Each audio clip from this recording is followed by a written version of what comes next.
Yes. Chat freaking roulette. She was 15, and my freaking gosh was she dropped dead gorgeous. We clicked hard. The chemistry was so good.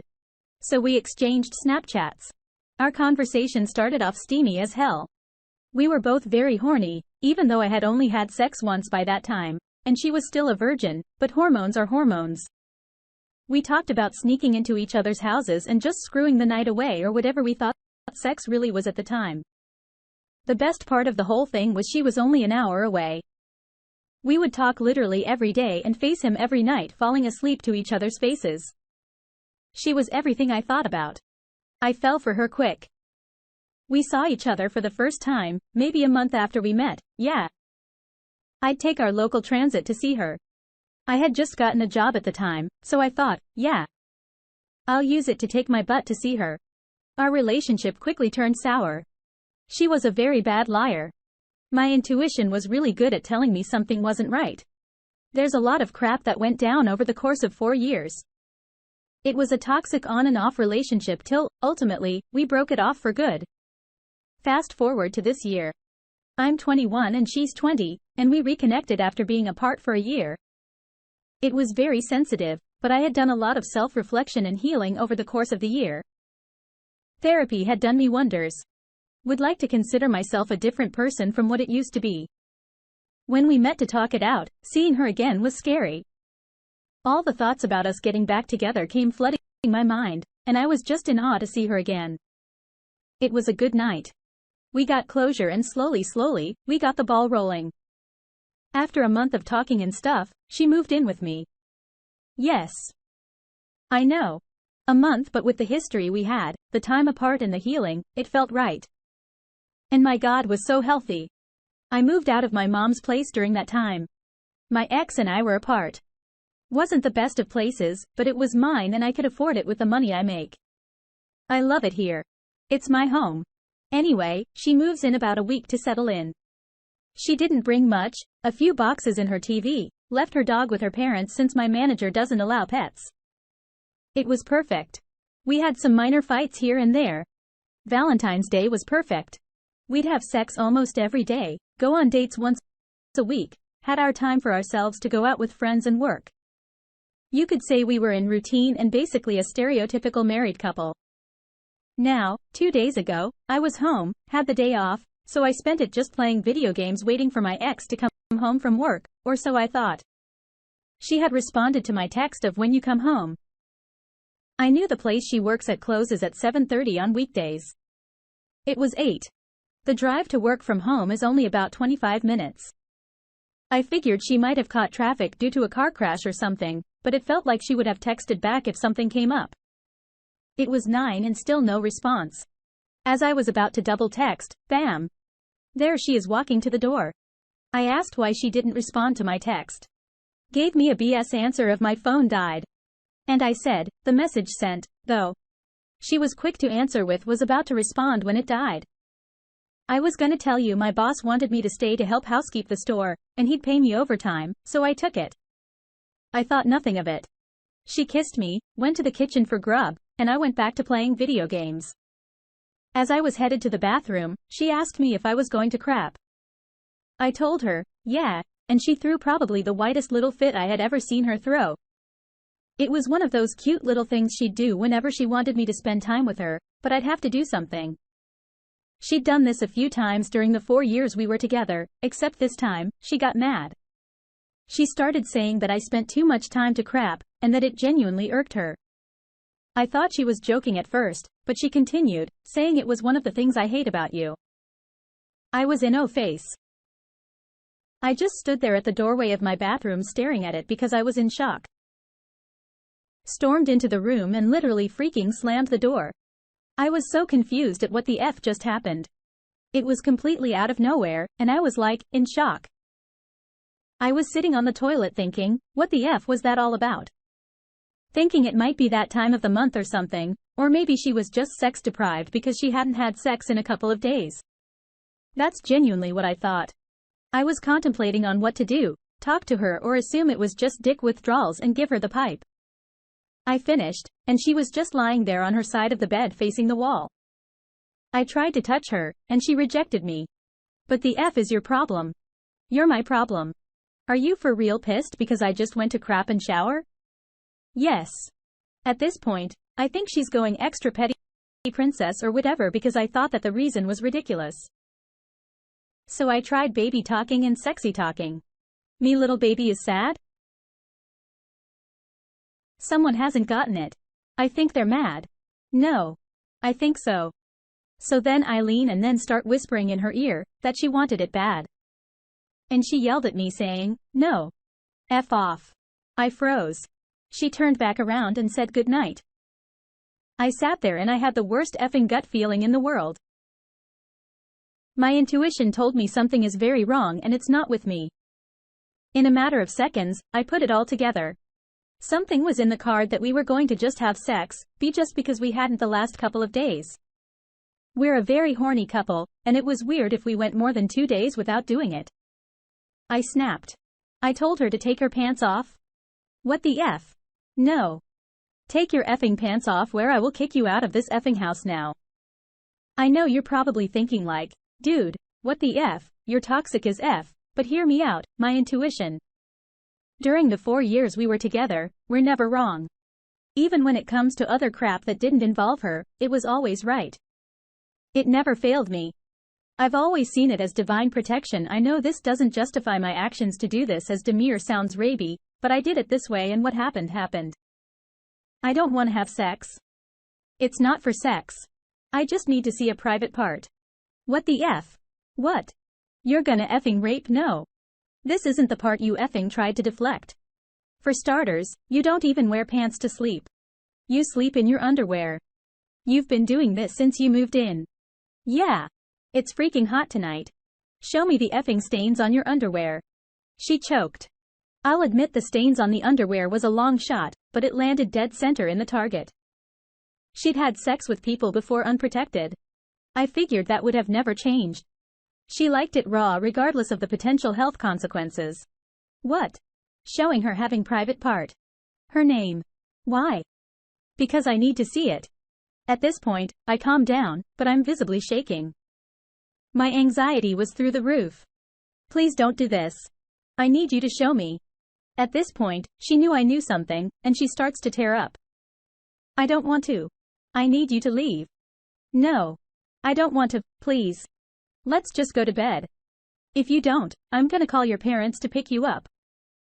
Anyway, we go at it back and forth for about a couple minutes, and we're both at just a crying mess.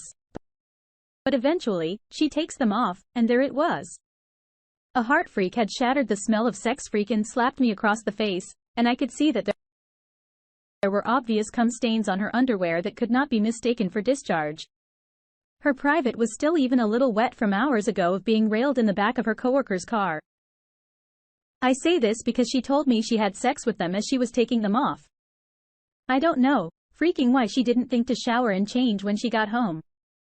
I think she was still riding high from it. After a few seconds of processing it, I just stared at her, red-eyed poker face, as she looked down at herself ashamed. I said nothing, and we sat there for what felt like hours, even though it was only a few minutes. I felt my heart putting itself back together and my tears drying up. I was fine. It stopped hurting. I don't know what it was. I was breathing normally, and I spoke. I said, hey. And it reached for her face. It's okay. And she broke down, crying even harder than before. But I felt nothing. It was like the pain I was just feeling vanished. I tried to kindly shut her down, telling her it was okay, but she didn't need him to cry anymore. She kept trying to tell me how sorry she was, and then it was stupid, and that she'll never do it again, and that she'll quit her job and yada yada yada. I just kept telling her everything will be fine. It took a bit of time, but eventually I cuddled her to sleep while she was crying. After she went to sleep at about maybe 1 in the morning, I had the most peaceful sleep on my rusty couch after setting my alarm to 8:30 a.m. I woke up to see her still asleep, and I start preparing breakfast. I love to cook. She wakes up at around 9:30 a.m. to take her birth control. She comes to the kitchen to find me waiting for her with French toast, bacon, and over-easy eggs sat on the table. I timed it just right for when she woke up, and the food was still warm enough to eat. She looked like a mess, puffy eyes, scrappy hair, a short rugged skirt, And I even noticed she put fresh underwear on, assuming she cleaned herself. I told her to sit and eat in a sincere manner. She looked like she was about to cry again already. I started eating and asked her what her plan for the day was like. Last night didn't happen. And then the waterworks started up again as she took the first bite of her food. She said, "What are you gonna do to me?" I told her I wasn't gonna do anything. It just made breakfast for us before I had to work. That was a lie. I had gotten the day off work after texting my boss what happened, and I really needed a day. They surprisingly responded very quickly and said that they understood and told me to do what I needed to do. She asked if we were going to talk about it. No. It's okay. I'm over it. What? Yeah. It's okay. Don't worry about it. She tried to get me to say something about what happened last night, and I got up, looked her dead in the eye in the most caring way possible, said, "Drop it." Okay? She was slightly crying and eating her food, and I cleaned up the kitchen. When she was done, she brought her plate to the sink as I was almost done washing dishes, and she embraced me from behind, wiping her face on my shirt. I turned around and hugged her. I asked her what she was going to do for the day, and she said she was going to quit her job. I told her not to, but she said that she wanted me to trust her, that she would never do anything like that ever again. But I insisted that she needed the job as she needs the money because I couldn't help pay for things she needed. She asked me if I was sure. For what I was about to do. Yes. I was sure. She proceeded to try to reassure me that she'd cut all contact with the coworker and then she'd strictly only talk to him at work. I said, okay. Then she continued on about how she'll give me all her passwords or whatever and told her that she didn't have to, but she pleaded to me that I'd let her. I think this was all just the way to get her to feel better about herself. Before I left, she begged that we'd talk about her after we both got home, because she wants to know what was going through my mind and how I was taking it so well. My daughter, okay. She said I love you right before I walked out the door. I didn't say it back. I left the house at around 10:30 for work, and she left the house at 11:30 since she worked at 12. I parked a bit of ways from my apartment. I know I've said house. It's just easier to call it that, but it's an apartment, far enough to be seen, but close enough to watch cars leave. After I see her car leave the complex, I race then the nearest Home Depot and buy a few moving boxes. Get home and call up my best friend, catch her up.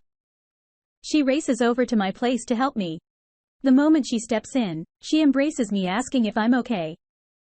I told her I was honestly fine and that I was just done. We both start neatly packing her things, getting everything in my car and hers, and drive up to my ex's parents' house, which wasn't as far as it used to be. I didn't think to call them. I just acted. I knock on the door, and my ex's dad answered the door confused. I know he was a stay-at-home dad as to why I was there and his daughter wasn't. I'll get him up to speed as to what went down. He wasn't surprised. He completely understood and was willing to take her stuff in. I told him I wasn't mad or anything, that I generally was okay. I was just done. I get home and realized I forgot her freaking TV, so I made a second trip to drop it off. My ex texts me on her break asking me how I was. I thought I was good, but a little busy at work at the moment, said I was off soon, and if she could call me right when she was off work. She said, okay. I spent the rest of the day with my best friend just doing some normal crap because, well, I was dead as fine. We watched a movie and every once in a while, my best friend would ask me if I was good. I'd laugh it off, reassuring her that I was. My ex calls me at around 7:35-ish pretty much once she got off work and said she was coming home. I told her to meet me at her parents' house, and she panicked, asking me why. I told her everything was fine, and then she just meet me at her parents' house. I don't think she realized my apartment key was missing from her carabiner till she got to her parents' house. I had taken it back that morning. Anyway, I blocked her on everything. I got quite the many phone calls from an unknown number and countless messages from a bunch of random letters on Instagram. But I deleted them all and just proceeded to completely shut her out of my life. I haven't heard anything from my ex's dad or mom. I got calls from my mom asking what had happened because she was receiving spam messages from my ex. I got her up to speed and pretty much anyone else I knew that knew my ex. Told them to just pretty much ignore her and let her know that I will no longer be participating in her life nor will she in mine. And that's that. This took me dang near 2 hours to type, holy crap. My best friend told me I should take it to Reddit. I happily agreed. So here I am telling you my story. No, it's long and incomplete, but I don't know what to tell you. I'm honestly okay. I don't know why, but I've not hurt at all. I got over it so fast. It's kind of scary to think about. It's like someone grabbed all that pain I felt at the moment I found out and just threw it away. Don't get me wrong. It's still very refreshing my mind, and I can't stop thinking how good we were and how blindsided I was by this, but overall, I'm happy. I'm glad I didn't waste any more with her, and I'm glad I feel the way I do right now. I don't want to be hurting over this crap. I got 60-ish more years to live. I don't want to waste him any chunk of it dwelling on how she cheated on me. Good riddance.